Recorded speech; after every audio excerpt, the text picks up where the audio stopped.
Untuk apa? Kenapa Allah nyuruh kita sholat? Tahun 91 saya masuk di toko buku Gramedia di Salemba. Saya biasa kalau ke kota itu selalu tidak pernah lupa mampir ke toko buku apa saja. Di situ saya melihat ada gambar telapak kaki gitu. Buku apa ini? Saya buka, refleksiologi, buku tentang refleksiologi. Ternyata dari buku itu bahwa semua jaringan saraf yang ada tubuh kita, telinga, mata, hidung, ginjal, paru-paru, itu semuanya berujung pada telapak kaki. Dulu baru muncul tahun bukunya juga. Saya pelajari dan saya praktekkan ke anak-anak santri waktu masih di Tulungagung tuh. Di mejanya pakai pentol korek tuh, atau pakai kayu yang dihalusin, ujungnya dipejat mata di bagian jempol. Bagian jempol kanan ditekukan jempol di ruas terakhir jempol kaki di sini. Itu adalah ini. Kemudian perut itu di kekosongan kaki itu ya, yang situ. Cok, kita perhatikan ketika kita ini duduk sholat, apa yang terjadi? Kaki kiri diselapin ke kanan, diinjak sama garis, betul nggak? Jempolnya ditekuk nggak? Tekuk. Pinggangnya ketarik nggak? Itu senam ringan sebetulnya mah. Ya, senam ringan luar biasa. Di samping itu juga punggung kita dengan ruku itu menjadi jadi, tapi saya tidak mengatakan sholat itu senam ya, tetapi di dalam sholat ada unsur-unsur seramnya. Jadi lalu jangan lalu kata Buya Sakur sholat itu senam. Kalau senam kan harus keras. Ya, nanti Kang Syarif salah paham yang Syarif ini. Allah, wah, ya bukan begitu maksudnya. Ya senam ringan lah, namanya senam ringan. Ya biasa kan, itu jangan Allah Akbar. Dia bukan lihatnya ruku digentakkan, ya nggak begitu maksudnya. Tetap kita gerakan halus, tapi itu sudah memakna bahwa urat-urat kita, saraf-saraf kita, telapak kaki kita semuanya dilakukan namanya refleksiologi semacam itu. Jadi Bapak-Ibu sekalian, ini sebetulnya banyak sekali yang saya sampaikan tentang makna sholat dan faedah-faedah sholat itu. Itu satu dari sisi tentang kesehatan, semua kita bicarakan itu. Udah hampir 1 jam kesehatan saja. Sekarang ini tetangga nih sehari-hari sering nggak bertengkar gara-gara talangnya nyemprot ke tembok tangga? Jadi bahan pertengkaran nggak? Oke. Ada nggak gotnya yang ngebleber sampai membuat baunya pesing sama tetangga? Jadi bahan pertengkaran nggak? Ada nggak ayam tangga sering nembelek depan rumah kita? Jadi bahan pertengkaran nggak? Suami kita disapa oleh tetangga yang cantik, menimbulkan ceburan nggak sama istrinya? Menyebabkan pertengkaran nggak? Jadi artinya kita dalam hidup bermasyarakat itu 1001 macam sebab yang membuat kita sering bertengkar satu dengan yang lain. Udah paham? Nah, di sini Islam juga membangun hubungan keharmonisan, hubungan harmonis dalam bermasyarakat ini. Makanya setiap hari per RT per RW itu ketemu di masjid atau di musola. Di situ bertegur sapa, salaman, apa kabar Pak Haji, sehat? Alhamdulillah. Duduk bareng, berdiri bareng. Ya kan, pujian bareng semuanya. setiap hari bertemu, itu komunikasi langsung. Belum ada HP sejak dulunya, belum ada telepon, betul nggak? Belum ada faksimile, belum ada telegram.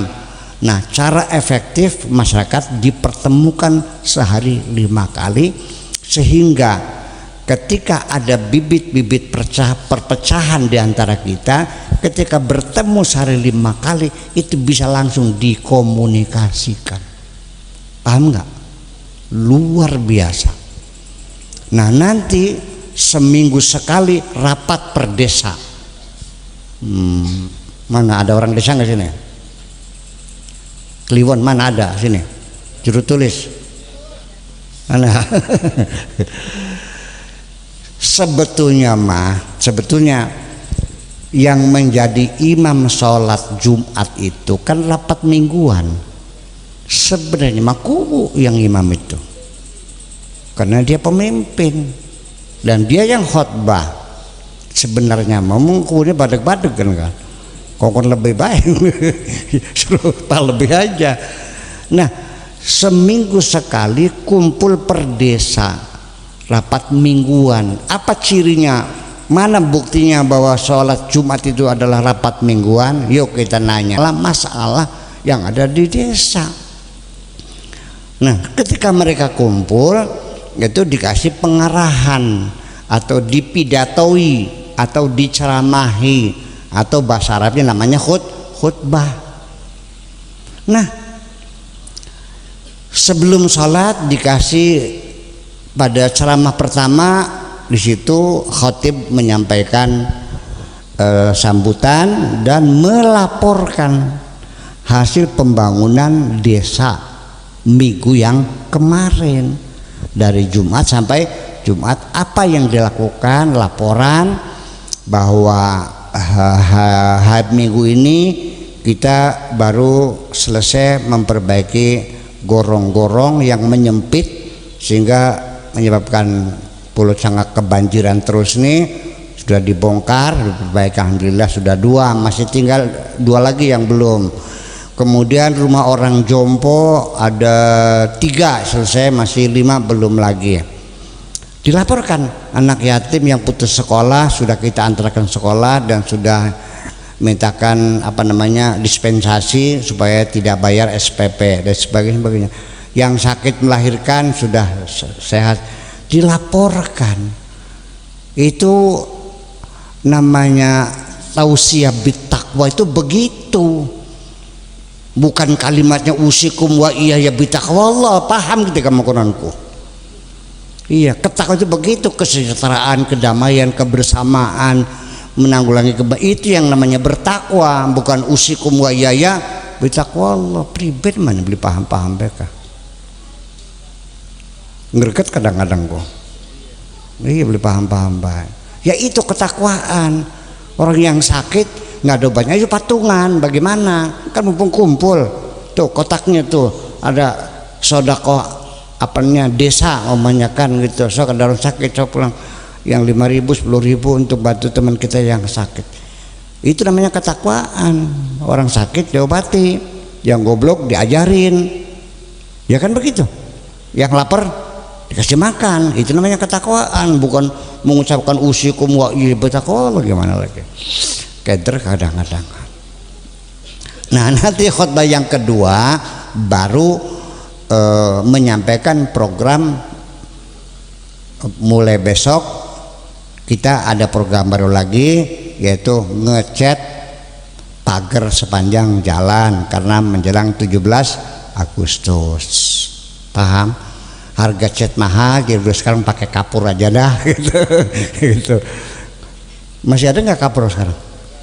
Nggak ada ya. Di Gempol masih ada kan, pabrik kapur masih ada kok. Masih ada di mana sih, di Bongas itu masih ada tuh. Iya itu. Nah itu. Nah karena orang itu nggak paham, mereka mengatakan bahwa sholat itu ibadah mahdoh. Karena ibadah mahdoh artinya murni ibadah sama Allah, nggak ada hubungannya dengan sosial, dengan kesehatan, nggak ada. Dari mana ilmu mahdoh ke mahdoh? Maka tak tuntut kita makan kayak. Iya, sampai akhirnya sampai sekarang masih ada. Dulu mah hampir semua masjid. Sekarang tinggal beberapa masjid masih tetap melarang khotbah tidak boleh pakai bahasa Indonesia, tidak boleh pakai bahasa lokal, harus pakai bahasa Arab. Masih ada. Dulu mas semua masjid pakai bahasa Arab semua, nggak boleh pakai bahasa Indonesia. Di Tulungagung bahasa Indonesia ya, Gedangan udah bahasa Indonesia. Apalagi di apa namanya? Bang Dua udah. Di sini masih ada yang bahasa Arab sih. Campur ya ada ya. Nah itu.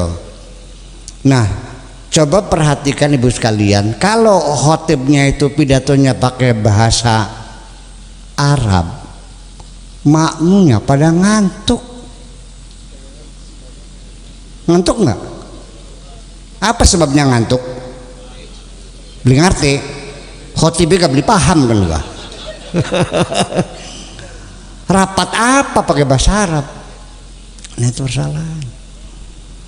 Ya itu kadang-kadang kita menjadi tidak membumi, agama itu tidak membumi, tidak berakar. Jadi di awang-awang kan enggak, kayak layangan enggak, layak beli karuan, iya. Membumi kita manfaatkan begitu.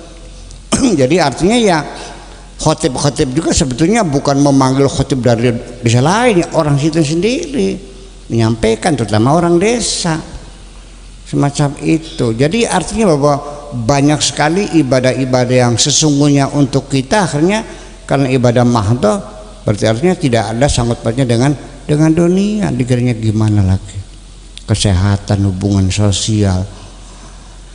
Nah juga untuk membuat keakraban bermasyarakat. Jujur aja Bu, sampean sing melarat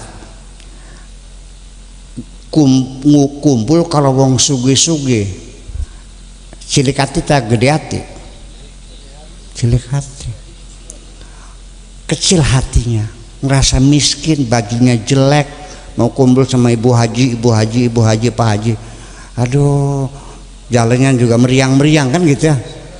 Iya. Nah bapak-bapak yang tidak pernah pesantren kumpul sama kiai ulama-ulama merinding beli. Merinding. Nah gitu. Rakyat biasa kumpul sama bupati sama sekda asda meriang ini. Ini sholat membangun satu kerukunan berwarga negara ini. Setiap hari kumpul di masjid 5 kali, rapat minggu sekali, dan rapat umum setahun 2 kali. Yang satu nasional, yang satu internasional. Kenapa membuat kerukunan ini? Karena masjid ini merubah jiwa kita. Begitu kita masuk masjid, coba perhatikan, siapapun masuk masjid, orang kaya, katakan sawahnya 80 hektar kayak Pak Haji Sarmun. Anda boleh Haji Sarmun tak boleh? Nah ya, 40 sih mantu Haji Sarmun. 80 hektar. Orang kaya sawahnya 80 hektar, begitu masuk masjid dia lupa jadi orang kaya. Mana buktinya? Ketika ada orang miskin, tukang macul duduk di sampingnya, dia tidak tersinggung. Paham bikin ke? Orang yang miskinnya pun tukang macul nggak takut berdamping orang kaya. Betul? Kenapa? Karena di masjid ada aturan, yang datangnya lebih dulu duduknya di depan, yang datangnya terlambat duduknya di belakang. Berbeda pada acara-acara lain, di sana dibedakan. Nih coba yang duduk di depan kan penggede ini. Iya, pesek-pesek main gurih ada. Lah ya itu kan.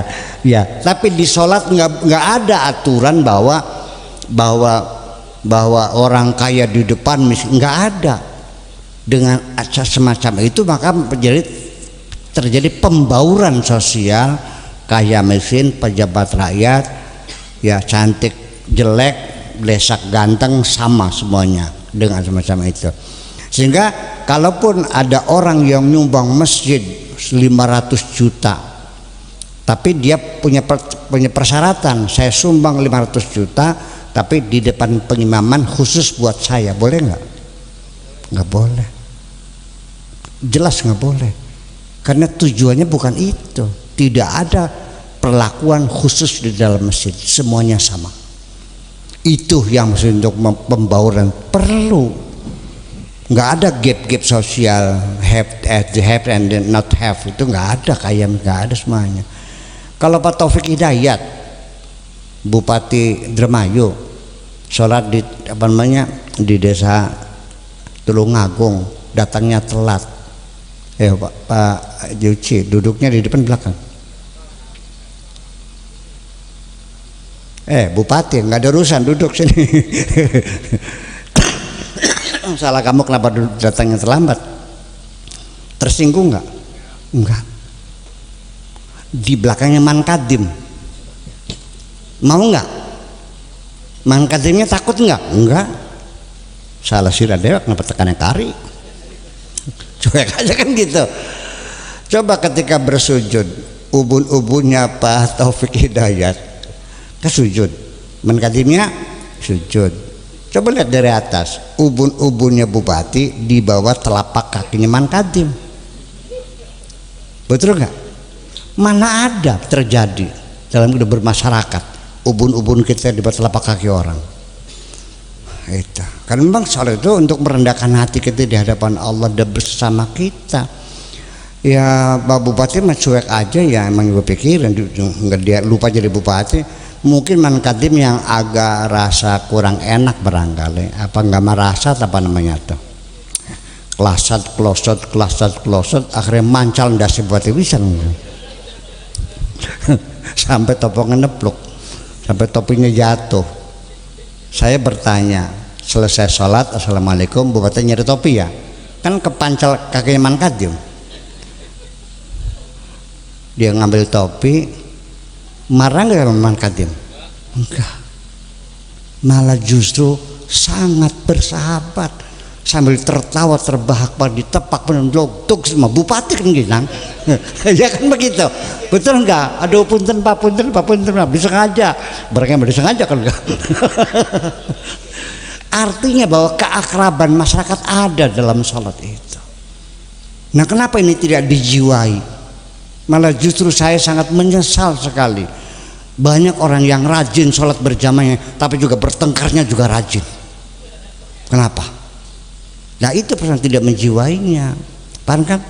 Jadi pada akhirnya mah Bapak sekalian, sekali lagi memperingati Isra Mi'raj ini bukan hanya mengenang, tapi malam ini kita mensyukuri kepada Allah bahwa kita diberi kewajiban sholat untuk kebahagiaan kita semuanya. Amin.